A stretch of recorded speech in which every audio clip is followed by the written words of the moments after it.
Hi everyone, I know it's been a while, but I'm back. Amnar is here, and I'm bringing you a brand new segment that I'd like to call the Proxy News.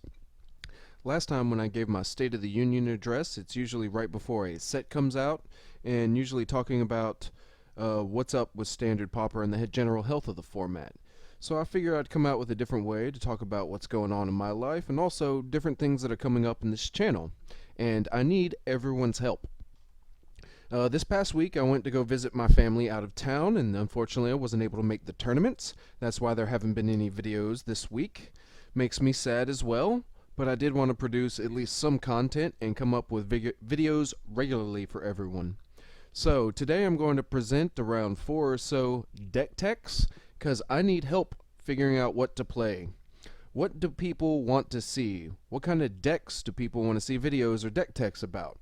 So I'm going to cover here and go through about 4 different lists, and if you can go ahead and drop me a shout out in the comments, let me know which deck you like, which one you'd want me to play, or which one that, if there's a deck that I didn't cover that you do want me to play, go ahead and throw a deck list there in the comments. Anything. I'm definitely looking for more feedback from people, and I don't want to play the same decks over and over again because I figure people will get bored with those. So in that spirit, let's go ahead and switch over to our first deck. The first deck I'm looking over is the Green-Black Grind, sort of a holdover from the previous SPDC season. I'm over here at pdcmagic.com. This is the website that posts deck lists and for all the different tournaments that you see the videos from on Sundays and Mondays. Okay, this deck here relies heavily through the green-black sacrifice and graveyard recursion package. I mean, you're running Bloodbriar here so that whenever you sacrifice creatures, you have a gigantic beast knocking on your opponent's door. We have the Vulturous Avens to sacrifice your other creatures, providing you with card advantage. The 3 of the Gavany Unhallowed, which is another creature that whenever something you control dies, it gets huge, but starting off already as a 2/4 allows it to block a lot of the different things in the format. Now you're going to need some sacrifice fodder, and so that comes in with your token producers. 3 of the Scion Summoner, which makes a 2/2 body, which is kind of relevant, as well as a token. We have your 2 Blister Pods, which you can sacrifice, and he still leaves a guy behind. Elvish Visionary, which is usually thrown about every green deck nowadays. Definitely going to be sad when that one comes out. That one rotates out in about a month. We have 2 Nantuko Husks, which seems to be about the same.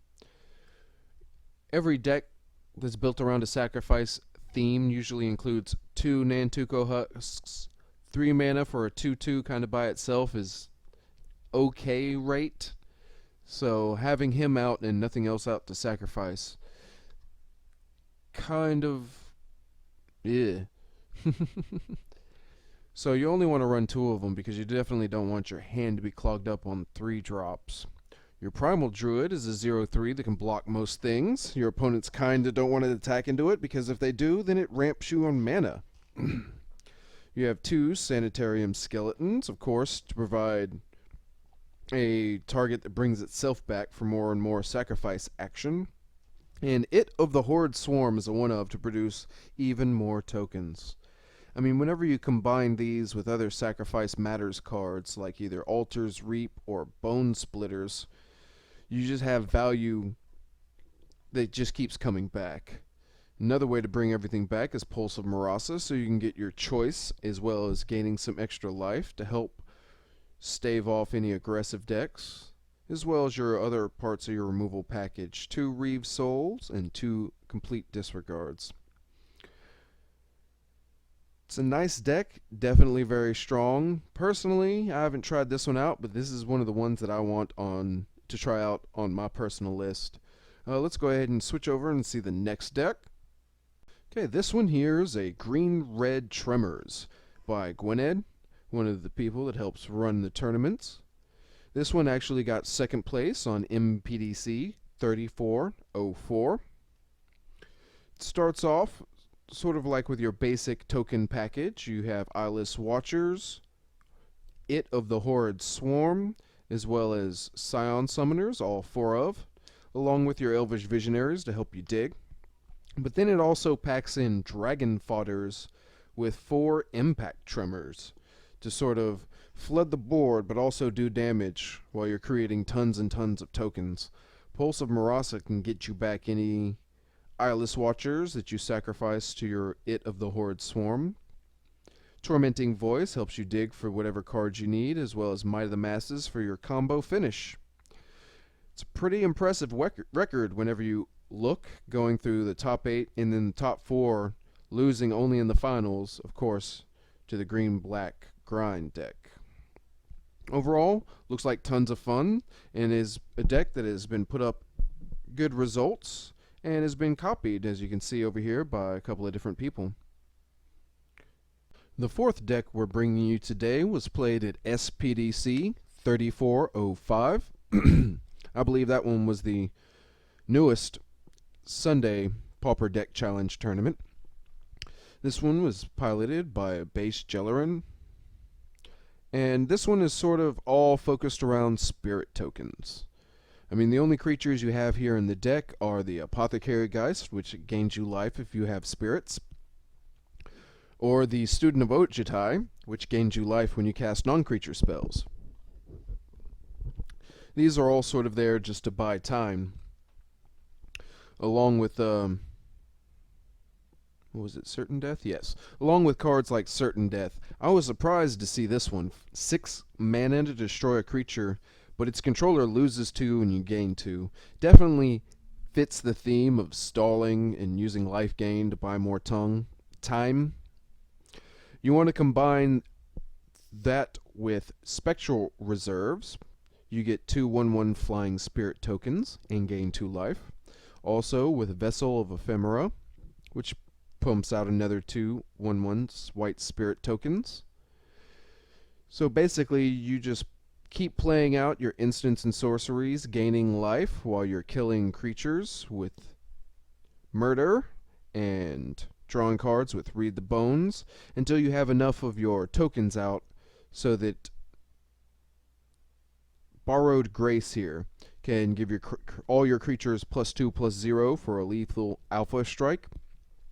And also you have Foul Tongue Shriek, which once you have a large number of tokens, can drain your opponent for 1 life for each attacking creature.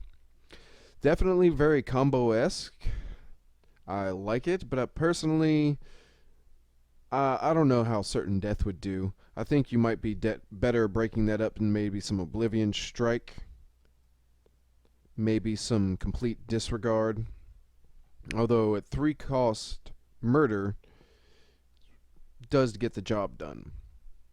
Now I know some people are saying that Murder is an uncommon. Why is it here in this list? Because currently on Magic Online there are no filters for Standard Pauper. You just can't click on Standard Pauper and go find a game. Unfortunately, they took that away from us last year.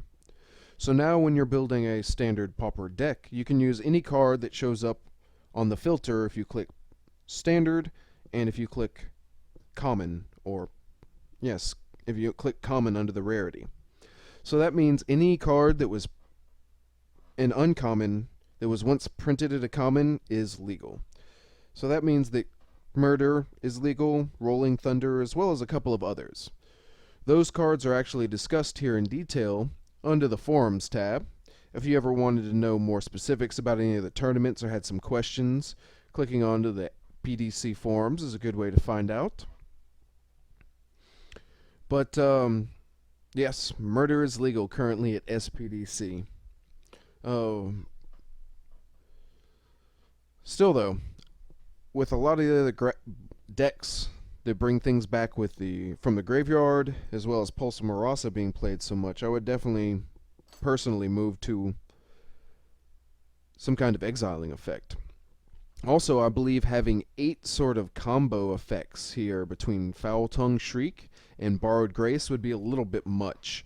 I would go for a 2-2 split personally and try to sneak in... Oh, pardon me. I would try to sneak in some Oromancers, possibly. Some way to get the enchantments back from the grave, because only having 8 spells that make tokens kind of seems like you're stalling for a long time until you can get enough tokens. That's just my idea. And the final deck for today. This is a Damier Control deck that was played by our Remedio in SPDC 3405. And this one looks really cool to me. Of course, it lost to the Black-White Vessels deck, the one that we just went over. But I do like playing Damier on occasion, and this one looks like a lot of fun. Like most of the black decks nowadays, it looks to be kind of centered around a little bit of a sacrifice theme. You have your Eldrazi Sky Spawners for making tokens. Ghoulcaller's Accomplice, when it's in the graveyard, can make a zombie. Palace Familiars, so you can draw a card when it dies. Wretched Grift, so that you can sacrifice your other creatures. All in all, a super powerful flyer that is kind of... I'd like to say that it has pushed out the Dwar Island Avenger as the #1 strongest flyer in the format. We'll see, though. It also runs 3 other Vulturous Avens for more sacrifice. 2 Dutiful Attendants for some recursion. 2 Exultant Cultists, which are a beefier version of the Palace Familiar, getting you extra card advantage. Speaking of card advantage, they run 2 of the Gurmag Drowner. Whenever you sacrifice a creature with Exploit, you get to look at the top 4, putting one of them in hand and the rest into the graveyard. We have a 1-of Sanitarium Skeleton for any recursion shenanigans, as well as a 1-of Sidisi's Faithful. I definitely think bounce effects are strong right now, especially against any deck that runs creatures with +1/+1 counters, like Gavony Unhallowed or Bloodbriar. As far as our spells go, they are running a 4 Reave Soul, a 3-of Complete Disregard, and a 2-of Oblivion Strike. I really like that removal package. I mean, Reave Soul, even though it's sorcery speed, it's still only 2 mana, and the majority of the creatures in this format are 3 power or less. It's a really cheap spell to have, and however, combining it with the 3 Complete Disregard, having 7 cards total that only hit 3 power or less. But you still have 2 of Oblivion Strikes as your catch-all, able to get rid of anything. I think the real hero in this deck, though, would be the Grave Purge. Let's scroll down a little bit here. For 3 mana at instant speed, you can put any number of target creature cards from your graveyard on top of your library, and then draw a card. As you can see, the only spells that really runs here are the removal spells.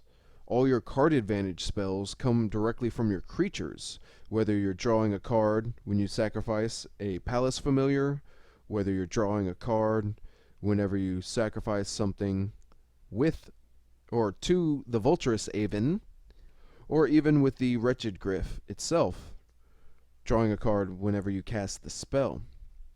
All these are creature-based sources of card advantage, even the Gurmag Drowner. So you play a couple of these guys, get some cards, sacrifice them, get some more cards.